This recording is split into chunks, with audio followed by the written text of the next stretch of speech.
Di nuovo in diretta, vi dicevo, oggi non possiamo non occuparcene, gli esami di maturità 2022 sono iniziati oggi ufficialmente. Pascoli, Segre e Verga, tra le tracce c'è anche Parisi, ma ci racconta tutto, si trova all'esterno di una scuola, la nostra Ilaria Marchiori con Paola Barbato. Ilaria, come sta andando? Sì, buongiorno Cristian, buongiorno ai nostri telespettatori. Ci troviamo di fronte al liceo Franchetti di Mestre in Corso del Popolo. Siamo qui in attesa che escano i primi maturandi, qualcuno che magari ha terminato la prova un pochino prima, perché lo ricordiamo, la prova dura 6 ore, avendo iniziato alle 8:30. In questo momento c'è chi potrebbe anche prendersi tutto il tempo a disposizione e quindi uscire proprio all'ultimo, ma noi speriamo che invece qualcuno abbia concluso prima e quindi tra un po' di sentire i primi maturandi, di sentire le prime impressioni, e soprattutto anche perché si tratta di un ritorno alle vecchie buone abitudini dopo la pandemia. Tra l'altro non c'è più l'obbligo di indossare la mascherina, anche se comunque il ministro all'istruzione l'ha raccomandata, l'ha consigliata, soprattutto in quelle situazioni in cui non è possibile il distanziamento. Stiamo parlando di 39.000 studenti in Veneto che oggi hanno iniziato l'esame di maturità con la prima prova, la prova di italiano, su un 500.000 invece in tutta Italia. 7 le tracce proposte di 3 tipologie diverse: l'analisi e l'interpretazione del testo letterario, l'analisi e la produzione di un testo argomentativo, la riflessione critica di carattere espositivo argomentativo su tematiche di attualità, per 6 ore totali, con 6 ore totali a disposizione. Ricordiamo che il 96,2% dei ragazzi è stato ammesso agli esami di maturità, in percentuale ai primi posti il Veneto con il 97,2%. Dunque sembra che i maturandi veneti se la cavino bene a scuola, visto il risultato di questa percentuale. Pessimi risultati invece per quanto riguarda l'ammissione in Sardegna, perché i numeri non sono stati altrettanto buoni. Dicevamo, come anticipavi anche tu Cristian, tra le tracce proposte c'è un Giovanni Pascoli per la prima prova nella tipologia A, l'analisi e l'interpretazione del testo con La vita ferrata. La seconda prova invece la novella Nedda di Giovanni Verga per la tipologia B, l'analisi e la produzione del testo argomentativo. Poi c'è la seconda proposta della tipologia B, tratto da una parte di un testo di Oliver Sacks, musicofilia. E la terza proposta invece della tipologia B è il discorso che è stato pronunciato appunto dal Nobel per la fisica Parisi alla Camera nel 2021, alla Camera dei Deputati, e si parla, insomma, al centro il Covid, era molto probabile che si parlasse di pandemia. Allora, questo in sintesi quella che è questa prima giornata di maturità. Noi rimaniamo qui in attesa. Se dovessero uscire i ragazzi nel corso della nostra diretta, richiederò la linea così sentiamo le loro prime impressioni. Assolutamente Ilaria, però ti faccio una domanda. Tu quale traccia avresti scelto? Allora è una domanda che mi sono posta anch'io. Credo che probabilmente, solo che mi ci sarei dovuta trovare a quell'età, non all'età di oggi, purtroppo, credo che avrei scelto il discorso di Parisi, la questione Covid e la questione pandemia, ma ripeto, mi ci sarei dovuta trovare a 18 anni e vedere come avrei vissuto la pandemia a quell'età, perché ovviamente sappiamo che i ragazzi sono stati i più colpiti rispetto insieme ovviamente agli anziani, rispetto poi agli adulti e anche ai bambini che hanno saputo fronteggiarla in maniera differente. Comunque credo sarebbe stata questa la mia scelta. Queste sono considerazioni giustissime, Ilaria. Leggo tra l'altro un po' di nostalgia che condivido, visto che abbiamo la stessa età, quindi condivido assolutamente. Ilaria, grazie, ci colleghiamo fra poco quando usciranno i primi maturandi. Grazie Ilaria e grazie Paola Barbato. tutto sommato è una buona notizia questa degli ammessi alla maturità, questo record veneto, è una buona notizia anche per il mondo dell'impresa. Saluto e ringrazio Severino Dalbò che è presidente della Confartigianato di Conegliano. Grazie, un buongiorno a lei Cristian, a tutti gli ascoltatori. Quindi è una buona notizia, insomma, dicevamo, quando ci sono ragazzi che si fanno valere anche sui banchi di scuola. Direi di sì, soprattutto anche per il mondo dell'impresa, che è alla costante e continua ricerca, e soprattutto in questo periodo, di giovani preparati e volenterosi ad affrontare il mondo del lavoro. Insomma, quindi è una buona notizia. Diciamo appunto il tema è di grandissima attualità perché si fatica enormemente per certi versi. Questo me lo può confermare da presidente di un'associazione di categoria di un territorio importante come Conegliano e da imprenditore, si fatica? Ma sì, ci sono alcuni tipi di mestieri per i quali è diventato molto difficile riuscire a trovare le risorse umane per portare avanti le aziende, e questo pone anche un problema sulla questione del ricambio generazionale, di nuovo avvicinarsi ai nostri mestieri. Questo diventa indispensabile, ma ne parleremo nel corso di questa diretta. Prima però comincerei da un passaggio del Premier Draghi ieri alla Camera. Come sapete è stata una giornata concitata dal punto di vista politico, lo strappo di Di Maio dal Movimento 5 Stelle, ma dal punto di vista istituzionale questa importante presa di posizione da parte del Parlamento che dà pieno mandato in sede europea al Premier Draghi per trattare sulla questione ucraina, l'invio delle armi, ma anche tanto altro. Tra queste azioni c'è la proposta tutta italiana, poi condivisa in questi mesi anche da altri, di imporre un tetto al gas. Ma sentiamo Draghi. È essenziale agire anche sulla fonte del problema e contenere i rincari di gas e energia. I governi hanno gli strumenti per farlo. La soluzione che proponiamo da diversi mesi è l'imposizione di un tetto al prezzo del gas russo, che consentirebbe anche di ridurre i flussi finanziari verso Mosca. Il Consiglio europeo ha dato alla Commissione il mandato di verificare la possibilità di introdurre un controllo, un tetto al prezzo. Questa misura è diventata ancora più urgente alla luce della riduzione delle forniture da parte di Mosca. Le forniture sono ridotte, il prezzo aumenta, l'incasso da parte di Mosca resta lo stesso, le difficoltà per l'Europa aumentano vertiginosamente. L'Europa deve muoversi con rapidità e decisione per tutelare i propri cittadini dalle ricadute della crisi innescate dalla guerra. Il Premier Mario Draghi fa bene, Presidente Dalbò, a chiedere questa misura in sede europea, Mario Draghi? Direi assolutamente sì, vista la condizione in cui sono costrette a lavorare oggi le imprese. Lo sappiamo tutti cosa sono stati i rincari dal punto di vista delle risorse energetiche, e questo segna un ventennio di mancanza di politica visionaria su quello che è la politica energetica. Quindi tutelare la fornitura e tutelare quella che è la materia prima per le imprese, quindi l'energia, è assolutamente una cosa da fare. Do il benvenuto, dovrebbe essere collegato anche Andrea Penzo Aiello, presidente di Veneto Imprese Unite. Buongiorno Aiello.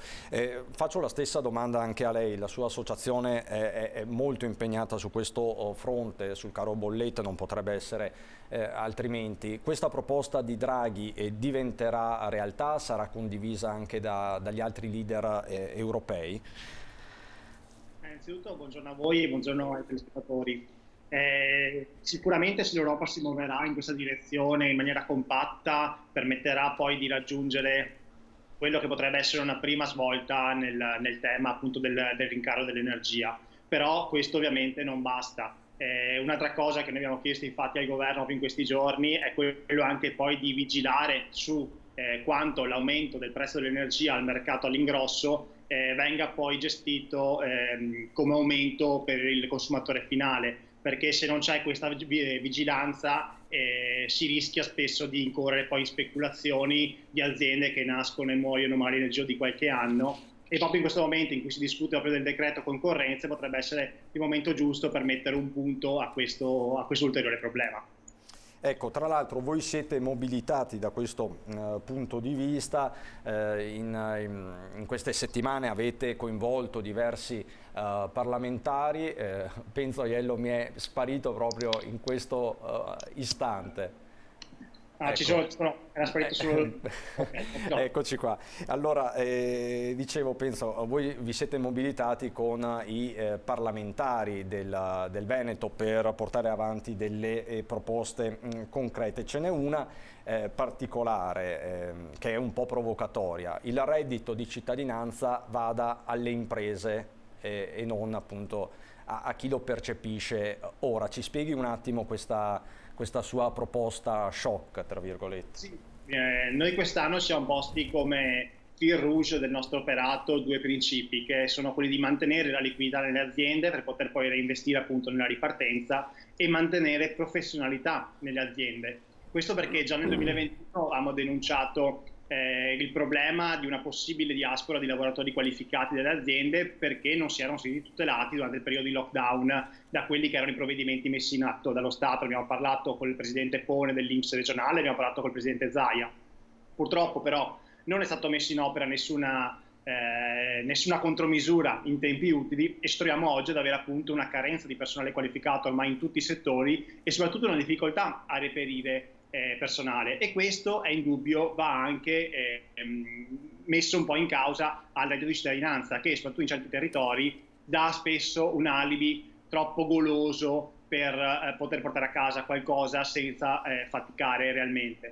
Per questo motivo la nostra provocazione, ma neanche troppo, è quella di rigirare l'importo del reddito di cittadinanza nelle aziende, perché lo investano in quei lavoratori che assumono a stage per permetterli poi in un percorso di formazione. In questa maniera noi cerchiamo di risolvere due problemi, perché c'è un altro problema che è denunciato e che è reale e spesso ci si nasconde dietro un dito per cercare di non vederlo, ovvero quello che molte aziende sfruttano gli stagisti in maniera appunto a volte anche disumana, per dargli poi sì e no 400 euro al mese, e molte aziende non investono poi però nella formazione necessaria a farli raggiungere poi un traguardo dopo 6 mesi che gli permetta di avere un lavoro reale. Quindi noi cerchiamo di mettere assieme questi due problemi con un'unica soluzione, cioè l'azienda può cercare del personale, ma anche giovani, soprattutto giovani, perché bisogna eliminare anche il problema della disoccupazione giovanile che sta crescendo in Italia. E mentre l'azienda investe l'importo dello stage e investe soprattutto in formazione che deve essere poi certificata, il gap dai 450 euro dello stage ai 1300 euro di uno stipendio onesto che metta voglia al giovane poi di lavorare lo destinerà lo Stato dirottando i fondi, 900 euro massimo, che oggi destina al reddito di cittadinanza. In questa Chiarissimo. Quindi di fatto il reddito di cittadinanza alle imprese per pagare di più i nuovi lavoratori, i lavoratori più giovani, quelli che normalmente entrano come stagisti, tirocinanti e quant'altro. Presidente Dalbò, questa proposta che parte dal mondo del commercio da parte di Veneto Imprese Unite è condivisibile? Assolutamente sì, uno slogan della nostra associazione è sì al reddito dal lavoro piuttosto che al reddito da cittadinanza. Ciò non toglie che chi ha veramente bisogno possa godere di questo tipo di reddito, però visto tutto quello che è successo con redditi di cittadinanza che si avvicinano a soglie minime di redditi da lavoro, incentivare il salario o nuove forme di lavoro prendendo e pescando dal budget del reddito di cittadinanza è sicuramente una proposta che trova il nostro favore. Che può essere insomma condivisibile. E vi porto a Padova per raccontarvi proprio una storia di un imprenditore che fatica a trovare personale. Si tratta del titolare di Sotto il Salone, una bottega di Padova che è costretta a chiudere un giorno alla settimana. Per noi c'era Valentina Visentin. Continua anche il nostro viaggio mostrandovi tutte quelle attività che, come più volte vi abbiamo raccontato, fanno fatica a trovare personale. E guardate, per esempio qui siamo alla Bottega Veneta e guardate quel cartello: da giugno lunedì chiuso tutto il giorno, un intero giorno di riposo, perché Alberto Cisotto, il titolare di questo box sotto il salone, non riesce più a trovare dipendenti per coprire tutti gli orari, e quindi d'estate c'è stata una riduzione. Buongiorno Alberto. Buongiorno a voi. Anche lei fa fatica a trovare personale, ragazzi che vogliono impegnarsi per venire qui e trovare il primo lavoro? Fatica è una parola grossa, diciamo che è impossibile, perché i ragazzi di oggi non vogliono fare nessun sacrificio.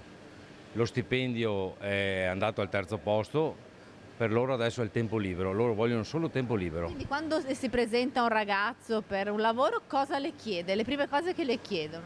Mi chiedono gli orari, se possono fare il part time, oppure se il tempo è un tempo lungo, solo finire alle 2 del pomeriggio, e sabato non si lavora.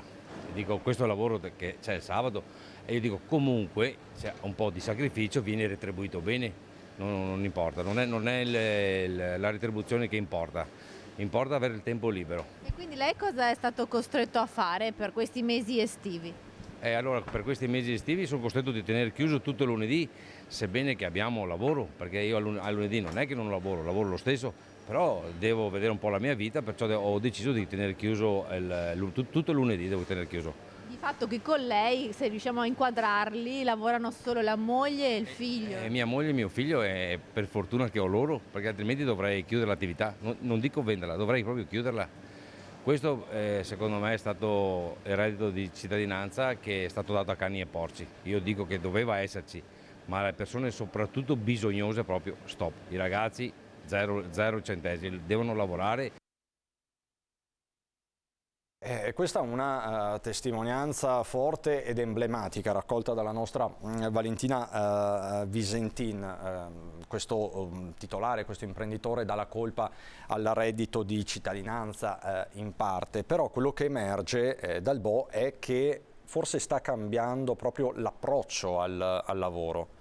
Le persone non sono più interessate o non solo alla retribuzione, ma anche alla questione del tempo libero, al rapporto, alla qualità della vita. È così? Lei percepisce questo trend?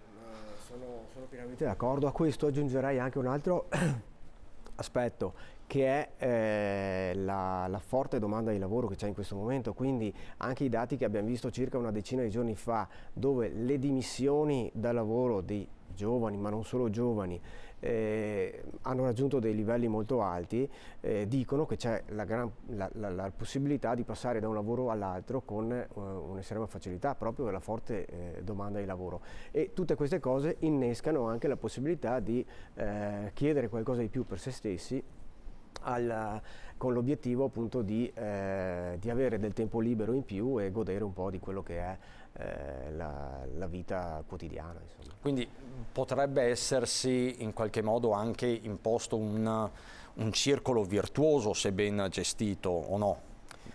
Ma sì, la logica di lavorare meno e lavorare meglio è una logica positiva, che tra l'altro è tipica delle società del nord Europa alle quali noi inseguiamo. Per tanti motivi la nostra storia è stata leggermente diversa, ciò non toglie che si possa migliorare e guardare ad altri tipi di società, insomma. Pensoiello, a lei cosa le dicono i giovani che magari portano un curriculum, o magari quelli che invece chiama lei direttamente? Si ritrova nelle parole dell'imprenditore padovano? Assolutamente sì, il problema è proprio quello, il fatto che il periodo di lockdown abbia messo in evidenza a molte persone quanto stavano sacrificando del proprio personale per dedicarsi al lavoro, e questo può essere appunto anche un risvolto positivo di quello che abbiamo vissuto negli ultimi 2 anni. Però bisogna anche capire, d'altro canto, che quando ci approccia a certe filiere un minimo di sacrificio deve essere garantito, purché ovviamente venga poi giustamente retribuito. E qui è l'altro grosso problema. Un'azienda che investe su un lavoratore 2.500-2.700 euro al mese, poi dà effettivamente in tasca al lavoratore 1.300-1.350 euro al mese. importi per i quali appunto i giovani che sono visti cosa voleva dire rinunciare a tutti i sabati sera al lavoro, adesso non sono più disposti ad accettare. Quindi un altro e un importantissimo tema che va sviluppato adesso è quello del taglio del costo del lavoro. L'azienda può continuare a investire anche le stesse somme, ma queste devono arrivare al netto più alte in tasca poi al lavoratore, perché sia poi stimolato a lavorare anche nei festivi, nei notturni, anche perché da CNL comunque ci sono belle maggiorazioni molto importanti per i lavori domenicali, lavori festivi, per le festività non godute. Quindi comunque gli strumenti di tutela ci sono, ma purtroppo con tutto il peso poi fiscale che c'è sull'orlo della busta paga, quello che rimane in tasca al ragazzo è veramente briciola, e se uno adesso che ha capito cosa sta rinunciando, proprio in questi 2 anni che è rimasto a casa, in cui i locali la sera erano chiusi, si fa una domanda prima di accettare un lavoro in certe filiere. Ecco, il tema è sempre quello, la riduzione del cuneo fiscale, Presidente Dalbon. Sì, Confindustria e le nostre associazioni lo dicono da tempo. Riuscire a lasciare qualcosa in più in busta paga ai collaboratori è assolutamente uno degli obiettivi che bisogna prefissarsi. Tant'è che come i dati anche europei ci vedono come il paese che cresce meno dal punto di vista della retribuzione. E quindi riuscire a lasciare anche dei soldi da spendere in più, oltre a far star meglio, a rendere più agevole la vita ai nostri collaboratori, fa muovere anche di più l'economia, quindi è veramente un circolo virtuoso riuscire in questa operazione. Diciamo che Confindustria chiede una manovra di fatto finalizzata al taglio del cuneo fiscale di 15 miliardi di euro. Al momento, insomma, questa cifra è molto molto distante. Certo, bisogna secondo me insistere su questo punto di vista e mettere in atto tutte quelle che sono le possibilità per arrivare all'obiettivo. In questo momento si discute anche di un altro aspetto, quello del salario minimo garantito appunto dalla legge. Alcuni dicono, comprese le associazioni di categoria e i sindacati, è un falso problema perché le associazioni e i sindacati maggiormente rappresentativi già applicano tariffe superiori a quelle che potrebbero essere introdotte con il salario minimo. È fuori, ecco. No, è corretta l'interpretazione. Per le nostre categorie dove i nostri collaboratori percepiscono dei salari, delle retribuzioni che sono superiori a quelle minime, a quelle contrattualistiche, sicuramente non è un problema, ecco. Lavorerei più su riuscire a dare ancora qualcosa ai collaboratori. Aiello, lei cosa ne pensa di questo salario minimo? Giusto o sbagliato? La questione è mal posta? D'accordo con il Presidente Dalbon, nel senso che comunque le nostre aziende applicano ormai quasi tutte quante i contratti collettivi firmati dalle principali sigle datoriali, e ai quali comunque vengono poi sempre aggiunti dei bonus, dei benefit, quindi il salario minimo è comunque già superato in questi casi. C'è però da dire che non ovunque c'è questa correttezza nell'applicare i contratti. In certi posti, in certi contesti si fa in maniera sistemica, in altri però ormai è diventato proprio una necessità per riuscire a sopravvivere, perché, ripeto, un'azienda ha bisogno di lavoratori per poter mandare avanti la propria realtà in maniera proficua e in maniera anche piacevole per essere vissuta poi dal cliente finale, ma per fare ciò investe spesso più del doppio di quanto in realtà poi dà al lavoratore. Quindi è la pressione fiscale in questo momento che mette in necessità molti imprenditori di andare poi ad applicare il lavoro in nero oppure comunque contratti non completamente in regola, e in questa maniera si va poi a sviluppare la necessità del salario minimo e tutti questi discorsi. Se venissero messi in situazione le aziende di poter applicare i contratti collettivi che già esistono con dei parametri onesti, non sarebbe più bisogno di tutto questo discorso, perché gli strumenti già ci sono, però le aziende devono essere messe in condizione di poterli applicare senza poi andare in sofferenza a fine mese ogni volta che bisogna fare i bonifici.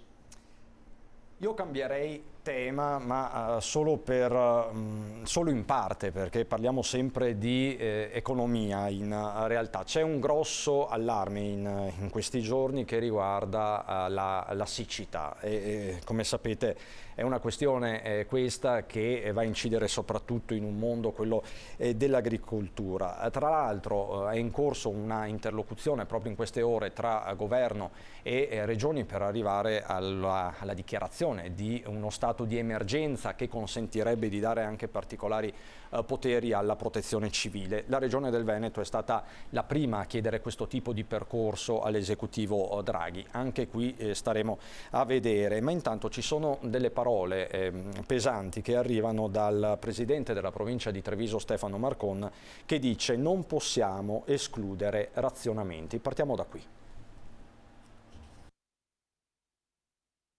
Non credo sia da escludere.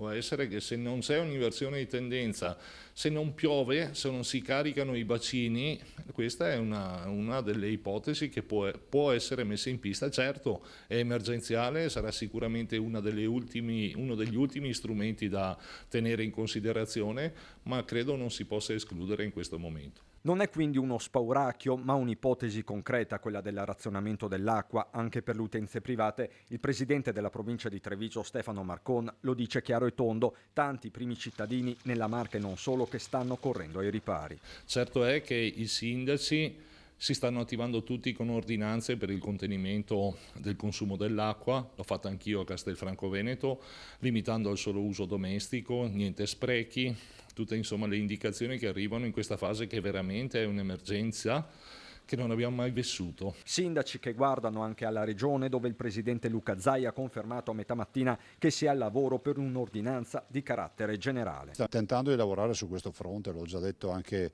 questa mattina in conferenza stampa, ed è esattamente quello che vogliamo fare. E questo mentre lo stesso Zai, accanto agli altri governatori, è impegnato in una serie di incontri con il governo. Dove chiederemo lo stato di emergenza che ci serve per porre ancora una volta all'attenzione il tema che l'acqua prima di tutto deve avere un uso diciamo umano, cioè per i bisogni umani, secondo per l'agricoltura e solo in terza posizione per la produzione di energia elettrica. Molto preoccupato, anche perché è una siccità importante, di fatto in maniera copiosa non piove, non precipita da mesi, non ci sono precipitazioni e adesso c'è un meteo che ci fa ben sperare. Speriamo che l'arrivo della pioggia non ci porti anche qualche magagna di natura meteorologica. Questo nel giorno in cui la Protezione Civile del Veneto ha dichiarato stato di grave pericolosità per incendi boschivi nelle province di Padova, Rovigo, Verona e Vicenza. Basta un dato su tutti: nei primi 15 giorni di giugno sono caduti mediamente sul Veneto 33 mm di pioggia, molto al di sotto delle medie registrate tra il 1994 e il 2021 per l'intero mese, stimate in 97 mm, un terzo. Intanto si moltiplicano anche da parte di voi telespettatori le segnalazioni di dispersione idrica nelle tubature. Questa è la situazione in via Vivaldi a Castelfranco, visibile già da alcuni giorni. Ecco, da una parte c'è questo problema di siccità, poi quando arriva la pioggia, e ve lo abbiamo raccontato in apertura di questa diretta, arriva e fa danni, come è successo nella notte nel Bellunese. Ci siamo collegati in apertura con il presidente della provincia Roberto Padrin. Questa è una delle tante immagini che arrivano per l'appunto dalla zona di Cavarzano e Ponte nelle Alpi, ma insomma 40 gli interventi dei vigili del fuoco. Stiamo vivendo un'estate fatta di paradossi. Io adesso, i miei ospiti Severino Dalbò e Penzoiello restano con me, ma vi porterei sul Brenta, perché quella che si sta registrando sul fiume è una situazione davvero drammatica. Quest'anno penso che sia il peggiore mai visto. Abbiamo parlato anche con i direttori del Consorzio Bonifica che sono andati in pensione e non si ricordano di aver mai visto una situazione del genere. Questo è quello che rimane del Brenta, una distesa di sassi, vegetazione e sabbia, un'istantanea di una profonda sofferenza dell'ambiente, ma soprattutto una situazione che non può essere più chiamata emergenza. È una costante questa e i più non si rendono conto che quando parliamo di gravità, di crisi idrica, ci sono queste situazioni. Ci aspettiamo negli anni a venire sempre delle situazioni molto pesanti come questa. E soprattutto è grave perché le risorgive sono calate e cala anche la falda di pozzi. Dopo la spaventosa secca del 2003, la natura aveva messo in chiaro la fragilità dell'equilibrio idrico della zona ed eccoci qui di nuovo in una complessa situazione dove i margini di manovra sono sempre più delicati. Ci sono 3 cose da fare, ma non adesso, bisognava averle fatte prima forse. Uno è il passaggio dall'irrigazione a scorrimento agli impianti pluvioirigui che consumano meno acqua. La seconda cosa è la ricarica della falda per avere le portate delle risorgive e anche per avere un bacino d'acqua importante nel sottosuolo. E la cosa più importante è la diga del Vanoi, che è da decenni che la chiediamo come consorzio e che non è mai stata presa in considerazione dal mondo politico fino adesso. E qui siamo in un posto dove passa normalmente l'acqua, di solito mezzo metro, e come potete vedere non c'è un filo d'acqua. Quelle sono le piante trasportate dall'acqua e si sono fermate, ma come vedete anche se c'è un buco non c'è un filo d'acqua nemmeno sotto l'acqua. E la drammaticità della situazione la vediamo anche dalle immagini scattate da un nostro telespettatore, Stefano Maruzzo. Questo il Brenta non va meglio sul Bacchiglione.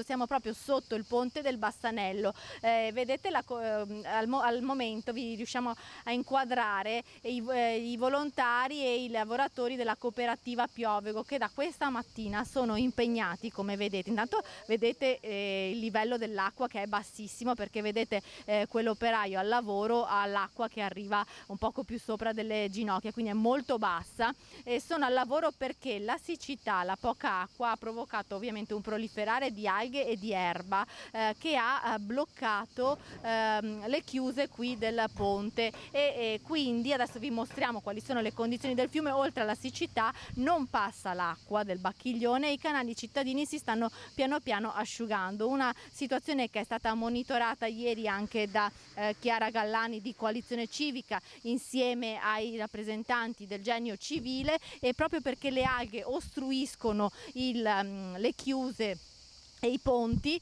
il canale maestro del Bacchiglione è in queste condizioni. Vedete lì di solito c'è acqua, invece è completamente secco. Guardate quelle papere, stanno camminando sul fango in questo momento perché è completamente senza acqua. Se il tronco maestro del Bacchiglione rimane senza acqua, la situazione rischia di collassare nei restanti canali cittadini. L'allerta è alta in città e in una canaletta che costeggia via Montepertica, poco lontano dalla zona del Bassanello, è stata segnalata anche una moria di pesci. All'origine di queste morti pare proprio ci sia l'abbassamento dei livelli del fiume e il caldo anomalo che ha reso l'acqua del canale meno salubre.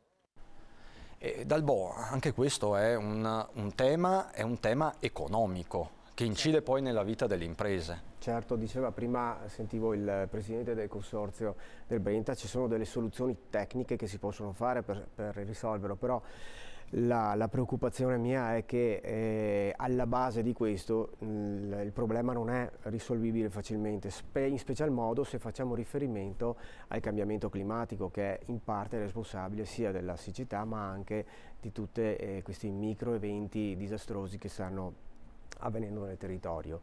E quindi questo poi si ripercuote su tutta la società dal punto di vista delle bollette dell'acqua e delle bollette energetiche. Perché è tutto collegato sostanzialmente. Esatto. Nel suo caso, come imprenditore, lei sta adottando delle buone pratiche per risparmiare energia, acqua, luce, gas? Ma un'attenzione su tutti quelli che ci sono gli sprechi che normalmente non vengono attenzionati, sicuramente sì.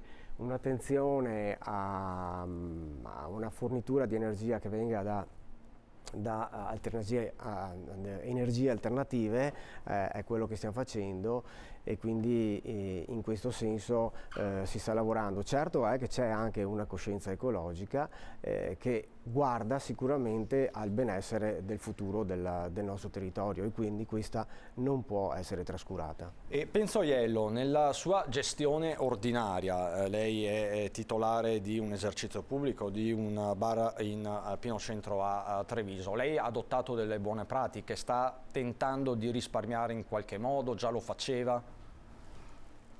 parlavamo con la sua collega settimana scorsa, il problema del nostro tipo di settore è quello che è comunque una filiera in cui poi il cliente viene per rilassarsi e estraviarsi, quindi porgli troppe limitazioni sicuramente non lo mette poi in condizione di poter usufruire in maniera pienamente soddisfacente le nostre realtà, ristoranti, bar che siano. Di conseguenza è difficile pensare a come poter risparmiare nei nostri settori, cioè l'acqua non possiamo smettere di darla al cliente col caffè, per capirsi, perché altrimenti se lo beve a casa senza questo servizio di maggior goduria. Sicuramente c'è la maggiore attenzione soprattutto per gli sprechi energetici, quindi ad esempio nel mio locale preferiamo la ventilazione naturale quando possibile all'uso dei condizionatori, però bisogna sempre essere consapevoli appunto che un cliente che va in un ristorante, che va in un bar, che quindi investe del denaro per passare un'ora piacevole, non lo si può mettere in condizione di sedersi sudato senza un bicchiere d'acqua. È un contesto perché molto lei dice se no uno se ne resta ovviamente a casa. Aiello, mi faccio un po' i fatti suoi. Bollette energetiche, a quanto siamo arrivati? Ci può portare un esempio e un raffronto con il passato? L'esempio più eclatante è quello di un ristorante che seguiamo, che è passato da pagare nel bimestre settembre-ottobre circa 2.500 euro al bimestre dicembre-gennaio, gennaio-febbraio, se non ricordo, più di 7.000 euro, quindi la bolletta è di fatto triplicata. Sicuramente negli ultimi mesi la crescita non è esponenziale come è stata appunto da novembre a febbraio, però tutto quello che sta accadendo in quest'ultimo periodo fa accendere dei bei campanelli d'allarme un po' in tutti quanti i giorni delle nostre attività. Non per ultimo il fatto della siccità, perché come si diceva, se vengono bloccate anche le centrali idroelettriche, in un momento in cui già ci stanno tagliando il gas dalla Russia e in cui comunque già riuscire a trovare energia diventa sempre più difficile, rischiamo nuovi aumenti e qualora non venissero controllati, come dicevo all'inizio, da un ente certificatore, anche nuove speculazioni sui prezzi dell'energia. E questo è un aspetto. Dalbò, ci porti qualche esempio anche non solo della sua impresa ma in generale delle imprese associate a Confartigianato? Ci sono delle bollette che vi fanno tremare i polsi più di altre? Guardi, confermo quello che diceva il presidente delle imprese venete. Veneto Imprese, i dati sono quelli, si parla del 3, il problema della triplicazione delle bollette, però il problema se è in qualche modo con salti, con enormi difficoltà assorbibile dall'impresa un po' più piccola, il problema ce l'abbiamo con le imprese energivore, le imprese che lavorano plastica, le imprese che impiegano macchine utensili, le imprese che lavorano nella metalmeccanica, che per le quali triplicare delle bollette si comincia a parlare di 20, 40, 60, 80 per aziende che hanno una decina di dipendenti diventa una spesa che non si può non attenzionare, quindi diventa insostenibile, è un grave problema, assolutamente quello energetico. Io adesso vi mostrerei, a proposito di questo, un vademecum che è stato realizzato dalla Confartigianato di Treviso proprio per in qualche modo aiutare gli automobilisti, i consumatori, i clienti a contenere i costi, perlomeno quelli del carburante, perché ormai lo vediamo tutti, no? Sia nelle pompe bianche che nelle grandi compagnie siamo ben oltre i 2 euro al litro, nonostante vi sia, ricordiamo, l'intervento operativo da parte del governo. Quindi questo il vademecum di Confartigianato Treviso. Oggi l'avvertenza più importante è minimo tenere sotto controllo la pressione delle gomme, che è una cosa che pochi fanno, avere dei pneumatici chiaramente in ordine, avere una macchina manutentata vuol dire tenerla in ordine, diciamo, per quanto riguarda quello che è la manutenzione ordinaria e eventualmente la straordinaria, avere l'avvertenza di togliere i portapacchi, portabiciclette, tutti quei componenti che non servono per l'aerodinamica della vettura. E ancora spegnere il motore quando si può, decelerare gradualmente, mantenere la velocità moderata e il più possibile uniforme, ma soprattutto utilizzare il condizionatore in maniera intelligente. Il suo uso indiscriminato può aumentare i consumi fino al 25%. Un climatizzatore riesce ad assorbire 3-4 cavalli o 2 kW, chiamiamolo così, di potenza su qualsiasi vettura.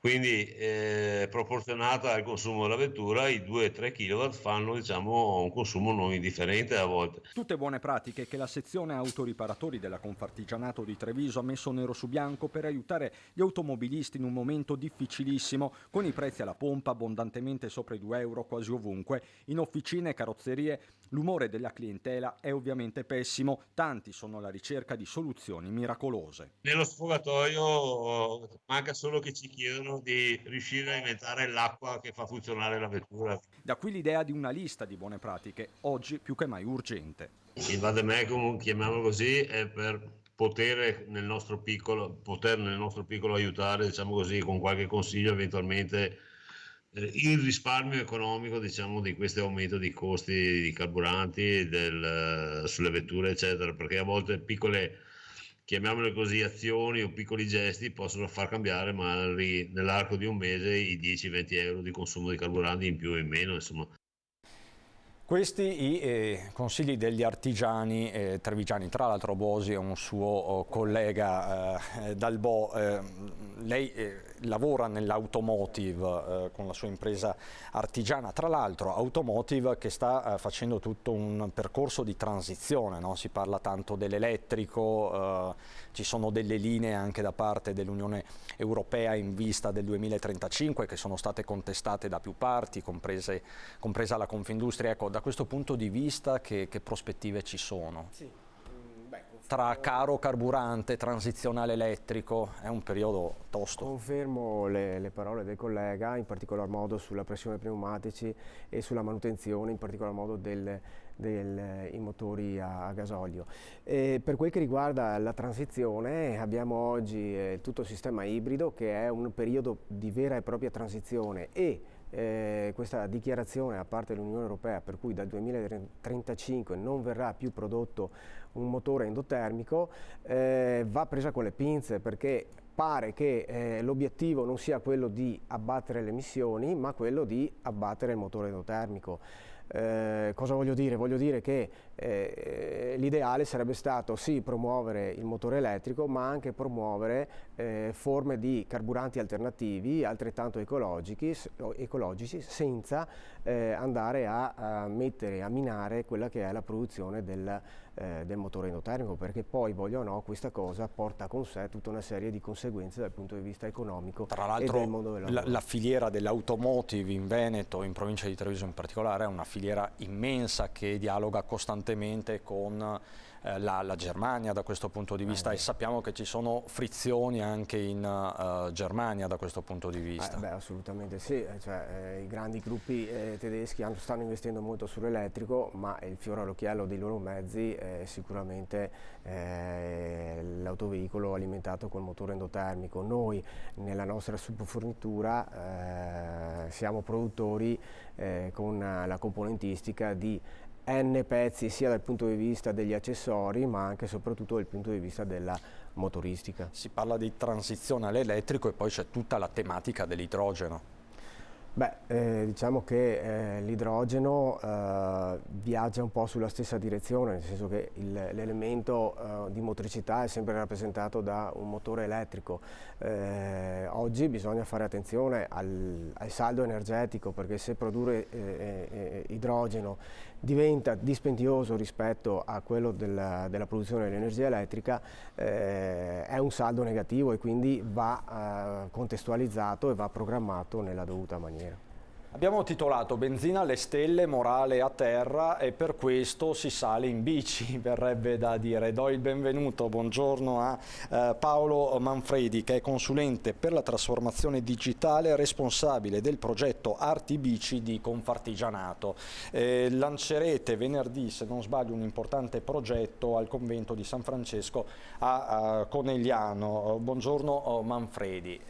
Parlare di bici buongiorno a voi. In questo momento argomento è utile da molti punti di vista, proprio perché la bici consente di fuggire dal caro carburante, consente ovviamente di scoprire paesaggi a chilometro zero, insomma è un mondo complesso ed è tra l'altro una filiera ben presente in provincia di Treviso e in Veneto in generale.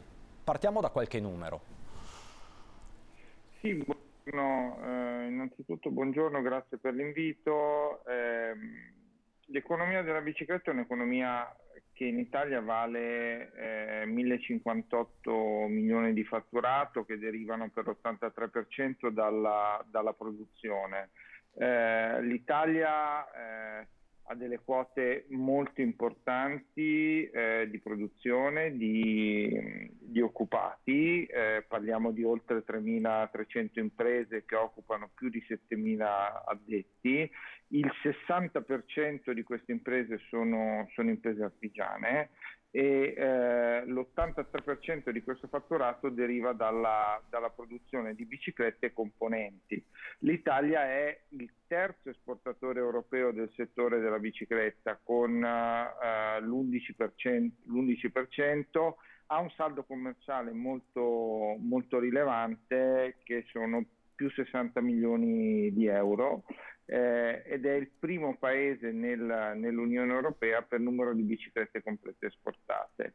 Il Veneto e la provincia di Treviso sono protagonisti di questo settore, lo sono con il Veneto è con un distacco. L'Italia è con distacco il primo esportatore di selle da bicicletta e il secondo nel mondo, e si tratta di un componente che ha in Veneto, in particolare nella provincia di Treviso, uno dei centri produttivi più rilevanti. E il Veneto è anche al centro dell'utilizzo della bicicletta. Io ho ascoltato con grande attenzione le notizie drammatiche che vengono dal fronte del clima e dal fronte del caro carburante. Sempre più, soprattutto per gli spostamenti urbani, la bicicletta, che nel 2019 ha compiuto 200 anni di vita, sempre più si sta rivelando essere anche il mezzo del futuro. Essere il mezzo del futuro appunto per spostarsi nelle città, ma anche per visitare i territori. Ecco, e a tal proposito lancerete questo progetto venerdì a Conegliano. Presidente Dalbò, telegraficamente di che cosa si tratta? Poi ce ne occuperemo. Si tratta di valutare appieno questo fenomeno del cicloturismo che sta invadendo le colline del Prosecco, patrimonio UNESCO. La preoccupazione, ma è la volontà di reagire in modo positivo, è quella di avere un governo di quello che succederà. Quindi l'importante è che il cicloturista che arrivi abbia un'accoglienza adeguata, trovi un'assistenza tecnica, trovi una ristorazione, trovi un'offerta culturale, trovi un'offerta di itinerari appropriata, in modo tale da poter far crescere questo evento, questo fenomeno, che va verso una ricaduta positiva per quello che è l'ambiente socio-economico del nostro territorio. E penso, Iello, il cicloturismo è un'opportunità anche per le città d'arte, è un'opportunità anche per Treviso? Lei come la vede? Vede movimento da questo punto di vista? Parlando strettamente per Treviso, che è la realtà che vivo di più, avendo appunto le mie attività nel centro storico, sono già alcuni anni che da quando sono state sviluppate le ciclabili che collegano soprattutto la Germania e l'Austria al Veneto, arrivano numerosi cicloturisti che poi appunto pernottano nei nostri bed and breakfast, mangiano nei nostri ristoranti e comprano nei nostri negozi. Quindi è un settore che va sicuramente tenuto d'occhio, sviluppato, perché appunto la cosa corretta da fare è mettere a disposizione di questi cicloturisti tutto quello che può servire per rendere ottimale la loro esperienza, altrimenti rischiamo di perderli dopo un primo impatto non per forza positivo. Quindi riuscire a strutturare un percorso agevole per gestire eventuali imprevisti o anche appunto per ristorarsi in maniera confortevole è sicuramente un punto fondamentale, perché è uno dopo l'aeroporto ad esempio a Treviso, secondo me è uno dei principali motivi di arrivo nel nostro capoluogo. Quindi è già non è una prospettiva, è già un qualcosa di concreto che, come diceva Dalbò, va probabilmente regolato. Manfredi, con lei vorrei focalizzarmi su un altro dato importante, che è quello delle piste ciclabili, perché la regione del Veneto è la terza regione in Italia per lunghezza delle piste ciclabili, quindi non siamo messi male. No, assolutamente, assolutamente c'è stato uno sforzo rilevante. Anche Treviso all'interno della regione è la nona provincia in Italia per estensione delle piste ciclabili, con 109 km di piste ciclabili ogni 100 km quadrati.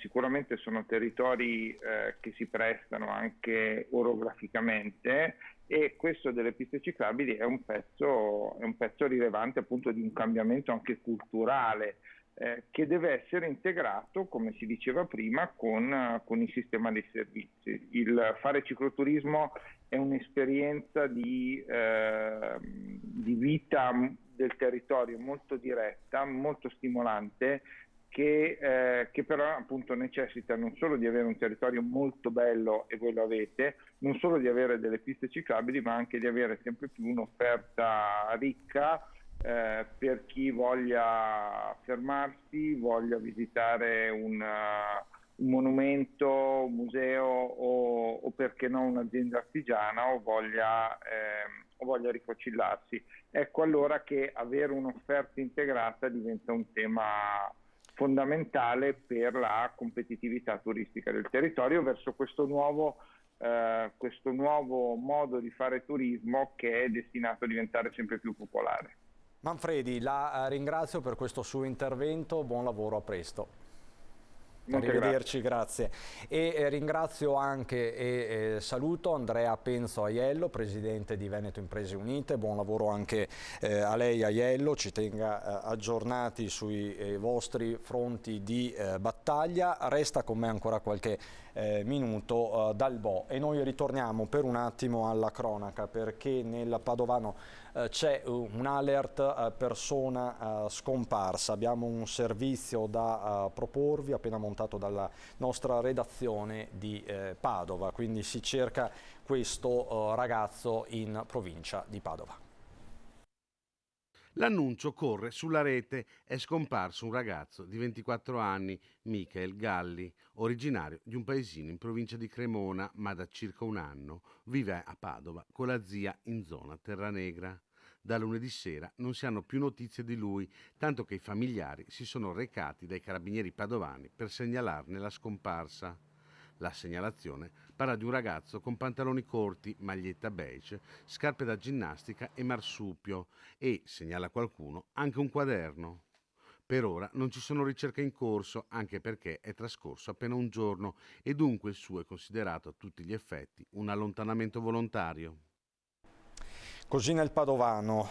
Andiamo adesso a Treviso, nella Marca, per una vicenda che in questi mesi ha fatto discutere. 7 anni e 8 mesi di reclusione con i benefici per il rito abbreviato, un terzo in meno della pena totale, di cui 1 anno e 8 mesi per il fatto di essersi sottratto agli accertamenti e all'identificazione. Questa è la condanna richiesta ieri dal pubblico ministero di Pordenone nei confronti del 61enne bulgaro Dimitre Trajkov, responsabile del tamponamento mortale lungo la 28, nel quale hanno perso la vita Sara Rizzotto, 26enne di Conegliano, e la cugina Jessica Fragasso, 20enne di Mareno di Piave. La difesa ha invece chiesto l'assoluzione per insufficienza di prove e in subordine che non venga riconosciuta l'aggravante della guida in stato di ebbrezza e della fuga per mancanza di elementi certi. Le parti civili hanno aderito alle richieste dell'accusa chiedendo un risarcimento che complessivamente è di 1,5 milioni di euro.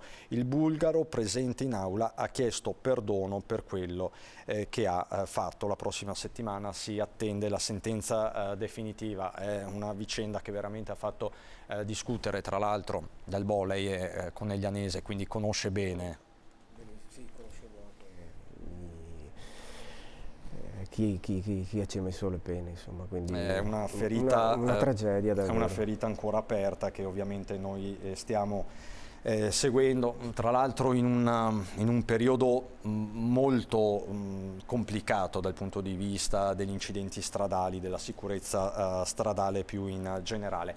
Sempre per la cronaca andiamo nel Vicentino con i carabinieri di Valdagno che hanno individuato i ricettatori del furto di una moto. Il mezzo era stato rubato 3 anni fa. Valdagno, 3 soggetti di 20, 22 e 31 anni sono stati denunciati dai carabinieri per ricettazione. Sarebbero loro i responsabili del furto di un ciclomotore sottratto ad un valdagnese 3 anni fa.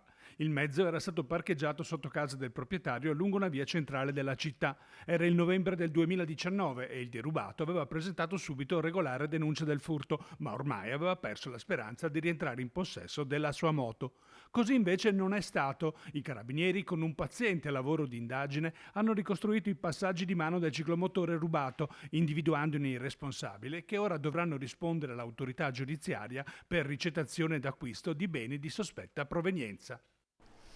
Così dunque nel Vicentino vi mostro questa foto che è stata rilasciata proprio in questo momento. È il tavolo che si è riunito a Roma alle 13 per parlare di autonomia, un incontro che è stato definito da più parti decisivo. Lo stesso governatore del Veneto Luca Zaia ieri ha parlato di giro di boa, dicendo: noi abbiamo fatto i compiti per casa, è scritta una legge quadro che auspichiamo rispetti le nostre istanze e sia portata il prima possibile in Parlamento. Quindi su quel tavolo che vediamo, forse vi mostro anche altre foto da altre angolature, però più o meno la sostanza non cambia, questa è un po' più ravvicinata. Su questo tavolo in questo momento c'è la proposta di legge quadro sull'autonomia del Veneto. È un momento di confronto allargato a tutti i governatori del nord, non ci sono soltanto, per intenderci, le regioni dove si era svolto il referendum, ci sono quindi Zaia, Bonaccini per l'Emilia Romagna, Attilio Fontana, il governatore della Lombardia, Giovanni Toti della Liguria, Alberto Cirio del Piemonte, Eugenio Giani della Toscana. Queste ultime 3 regioni, Liguria, Piemonte ed Emilia Romagna, non hanno svolto il referendum, ma entrano ovviamente in questa proposta che è stata sostenuta. Il fronte sembra compatto, la stessa ministra Gelmini sembra allineata, ma come sapete c'è una tensione evidente, tutt'altro che latente, con i governatori del sud. All'interno dello stesso governo, tra l'altro, le posizioni non sono allineate, non c'è un allineamento tra la ministra Gelmini e la collega di partito Mara Carfagna, che è ministra invece per il sud, e quindi staremo a vedere. Anche questa è una partita non solo politica ma economica, Dal Bo. Lei cosa si augura, posso chiederglielo? Vedo quello che c'è scritto sullo schermo, 1704 giorni in attesa del governo, bisogna che a breve venga detta una parola fine a questa vicenda. Il governatore si è impegnato molto su tutta la faccenda. Per la regione sicuramente potrebbe avere un risvolto positivo nella quella che è la ricaduta di denari che possono essere reinvestiti in regione, quindi l'augurio è quello che abbia presto una conclusione in maniera positiva. Io Dal Bo la ringrazio per essere stata qui, mio ospite qui in studio. Fisicamente è sempre meglio vedersi fisicamente che via Skype, quindi grazie e buon lavoro a lei e a tutti gli imprenditori che rappresenta. E noi continuiamo a parlare di economia, lo faremo dal punto di vista sindacale con Monica Giomo di Servizi Treviso, Giuliana Maffei e Sara Franchetto. Parleremo di 730, ISEE e assegno unico unico, giugno è tempo di scadenze un po' per tutti, quindi insomma faremo il punto. C'è il meteo e noi ci vediamo fra poco.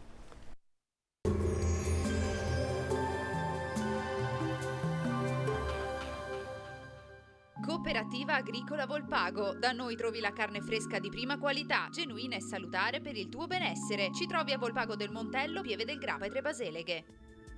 Benvenuti al meteo. Anticiclone africano sempre ben saldo sul nostro territorio, caldo e bel tempo, solo con qualche disturbo in montagna.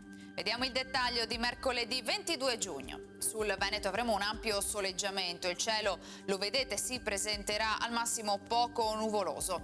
Nel corso del pomeriggio maggiori addensamenti sui rilievi dove, come detto, saranno possibili anche dei rovesci. Temperature sostanzialmente stazionarie o in lieve e locale calo, minime tra 19 e 25 gradi, massime comprese invece tra i 30 e i 33 gradi. Spostiamoci ora sul Friuli Venezia Giulia, anche qui tanto sole, nubi sparse, specie sulle zone montane dove non si escludono nel pomeriggio dei temporali. Temperature minime tra 20 e 26 gradi, massime sui 30-33 gradi. Infine diamo uno sguardo al Trentino Alto Adige, dove non cambia di molto lo scenario, avremo qualche acquazzone sui settori più settentrionali, per il resto bel tempo. Temperature minime intorno ai 20-21 gradi, massime infine sui 32 all'incirca. Dal meteo di Antenna 3 per ora è tutto, arrivederci al prossimo aggiornamento.